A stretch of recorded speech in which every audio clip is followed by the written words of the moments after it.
આજે આપણે સરગવો અને દૂધીનું એક સરસ મજાનું વેટ લોસ સૂપ બનાવીશું, જે હુંફાળું ગરમ ગરમ દિવસમાં 3 વાર પીવાથી 7 દિવસમાં તમારું 10 કિલો જેટલું વજન કોઈપણ પ્રકારની કસરત કર્યા વગર, યોગા કર્યા વગર, જીમમાં ગયા વગર માત્ર થોડું ડાયટ ચેન્જ કરી અને કરી શકો છો.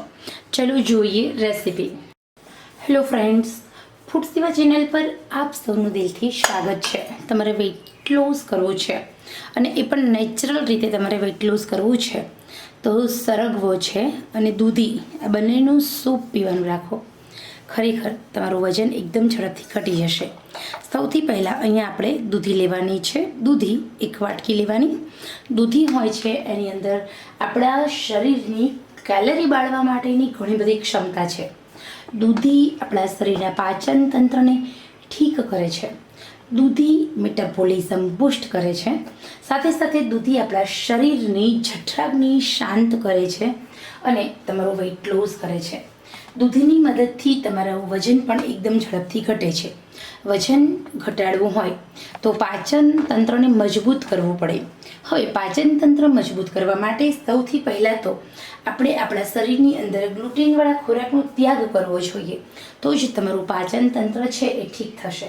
સૌથી પહેલાં જે ઘઉં હોય છે એની અંદર સૌથી વધારે જે ઘઉંનો તમે 2 ભાગ કરો ને તો વચ્ચે સફેદ પદાર્થ દેખાય છે. એ સફેદ અને ચીકણો પદાર્થ ગ્લુટેન છે. આ જે સફેદ પદાર્થ તમને જોવા મળે છે એની અંદર સૌથી વધારે ઝાઝું કાર્બ્સ છે, કાર્બોહાઈડ્રેટ છે, જે તમારા શરીરની અંદરની ચરબી તોડવાનું અને કાપવાનું કામ કરે છે. બીજું, ઘઉં નહીં ખાવાના, મકાઈ નહીં ખાવાની.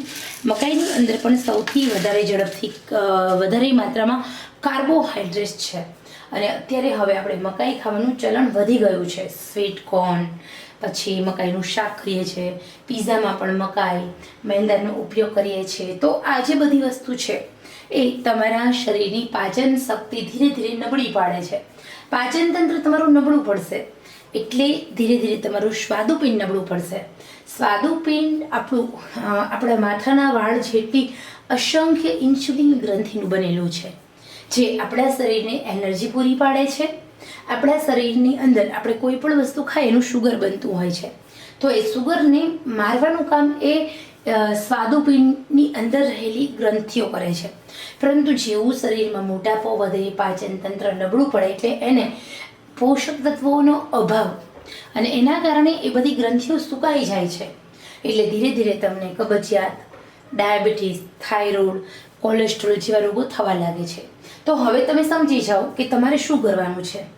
તમારે તમારા ખરાબ થયેલા પાચન તંત્રને ઠીક કરવું છે. તમારે વધતા વજનને કંટ્રોલ કરવું છે. તમારું પાચન તંત્રને સ્વાદુપિંડ નબળું ન પડે એના માટેનો એકદમ સચોટ અને બેસ્ટમાં બેસ્ટ આ ઉપાય છે. એ છે દૂધી અને સરગવાનું સૂપ. તો દૂધીનું કામ શું છે કે મેગ્નેશિયમ, પોટેશિયમ પુષ્કળ પ્રમાણમાં છે, કેલરી શૂન્ય છે. સૌથી પહેલાં તમારા શરીરની ચરબી તોડવાનું અને કાપવાનું કામ કરે છે. હવે આપણે લઈશું સરગવો. સરગવાના 2 ભાગ કરી દેવાના.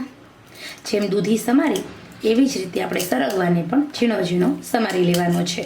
આ સરગવો તમારા શરીરની અંદર 360 જેટલા રોગ દૂર કરે છે. એમાં સૌથી પહેલો મોટાપો. આ સરગવાની સિંગ છે એને સૂકવી દેવાની. સુકાઈ જાય એટલે એનો પાવડર બનાવી લેવાનો. એનો પાવડર ખૂબ ઉપયોગમાં આવે છે. આ સરગવાના પાન ઉપયોગમાં આવે, સરગવાની છાલ ઉપયોગમાં આવે, સરગવાની અંદરના ગર્ભ છે એ ઉપયોગમાં આવે. ખરેખર આ જે બધી વસ્તુ છે એ આપણા શરીર માટે ખૂબ જ ઉપયોગી છે, ખાસ કરીને આપણા અંદરના અવયવો માટે. તો આવી રીતે જો તમે નિયમિત રીતે દવા સમજીને પણ આ સરગવાનું સૂપ દિવસમાં 2 વાર પી લેશો ને તો તમારું વજન એકદમ ઝડપથી ઘટી જશે. તો હવે આપણે અહીંયા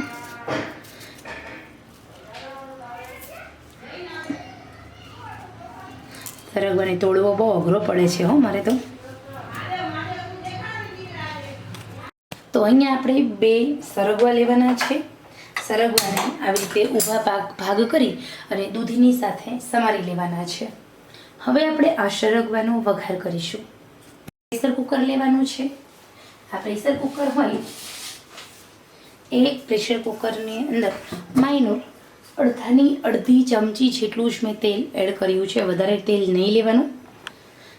તેલ થોડું અમથું ગરમ થાય એટલે આપણે 1 ચમચી જીરું ઉમેરવાનું છે.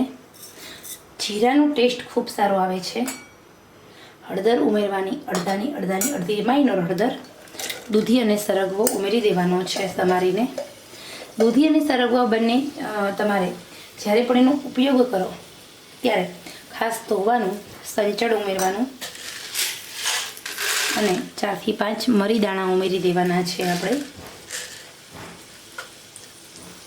આટલી વસ્તુ ઉમેરી અને આપણે હલાવી લેવાનું. સાથે આપણે 1 ગ્લાસ પાણી ઉમેરવાનું છે. 1 ગ્લાસ પાણી ઉમેરી લીડ કવર કરવાનું છે. એકદમ મીડિયમ આંચે 4 થી 5 સીટી થવા દેવાની છે. હવે અહીં આપણે જોઈએ તો કુકર એની રીતે ઠંડુ થઈ ગયું છે. મેં 4 સીટી થવા દીધી છે. તમારે બ્લેન્ડર ફેરવવું હોય તો બ્લેન્ડર ફેરવવાનું, નહીંતર આપણી પાસે ચમચો છે, બરાબર? એ ચમચાની મદદથી આવી રીતે તમારે દૂધી હોય એ અને સરગવાને તમે 1 સીટી વધારે બોલાવી દેશો ને એટલે એનો જે ગર્ભ હોય એ પાણીમાં સેટ થઈ જશે. એના કૂચા જ બધા રહેશે. અહીંયા મિક્સર ફેરવશો તો મિક્સરની બ્લેડ અડે છે, જેના કારણે રાસાયણિક પ્રક્રિયા થાય છે, એના પોષક તત્વો નાશ પામે છે. એકદમ શાંતિથી આપણે આવી રીતે થોડું મેશ કરવાનું છે. અને હવે અહીંયા જે સૂપ રેડી છે ને ગાળી લેવાનું છે. તો આવી રીતે ગરણી લેવાની છે, જે જ્યુસ ગાળવાની હોય છે તે ગાળી લેવાનું છે. આ જે સરગવો છે એના છોતરા અને દૂધીના છોતરા, આ જીરું બધું જ ઉપર રહી ગયું છે. આવી રીતે આપણે એકદમ સરસ પ્લેન સૂપ આપણું બનીને રેડી છે. હુંફાળું ગરમ આ સૂપ પી જવાનું છે. દિવસમાં 3 વખત આ સૂપ બનાવીને પીવાનું છે. એક સાથે તમે બનાવી લેશો તો પણ ચાલશે, પરંતુ ગરમી છે તો આમાં કંઈ બહુ વધારે મહેનતની જરૂર નથી. 3 વાર બનાવવું પડે એ જ મહેનત છે. તો દિવસમાં બને એટલી વધારે ને વધારે આ સૂપ પીવાથી તમારા શરીરની ચરબી કોઈ પણ પ્રકારની ડાયટ કસરત કર્યા વગર આપોઆપ ઓગળવા લાગે છે. ભૂખ કરતાં ઓછું જમવું, યોગા એક્સરસાઇઝ કરવાની જરૂર નથી. માત્ર ઘરનું ખાવું, તીખું તળેલું ગળ્યું બહારનું બિલકુલ ન ખાવું. જે ખાવ તે ઘરનું જ જમવું, શુદ્ધ જમવું, સાત્વિક જમવું. જાડા અનાજ ન ખાવા, જેમ કે ઘઉં છે અને ભાત છે, બરાબર? તો આટલું ધ્યાન રાખશો તો આ સરગવાનું અને દૂધીનું સૂપ પી અને 7 દિવસની અંદર તમે 10 કિલો વજન ઘટાડી શકો છો. આજે આપણે સરગવો અને દૂધીનું એક સરસ મજાનું વેઇટ લોસ સૂપ બનાવીશું, જે હુંફાળું ગરમ દિવસમાં 3 વાર પીવાથી 7 દિવસમાં તમારું 10 કિલો જેટલું વજન કોઈ પણ પ્રકારની કસરત કર્યા વગર, યોગા કર્યા વગર, જીમમાં ગયા વગર માત્ર થોડું ડાયટ ચેન્જ કરી અને કરી શકો છો. ચલો જોઈએ રેસીપી.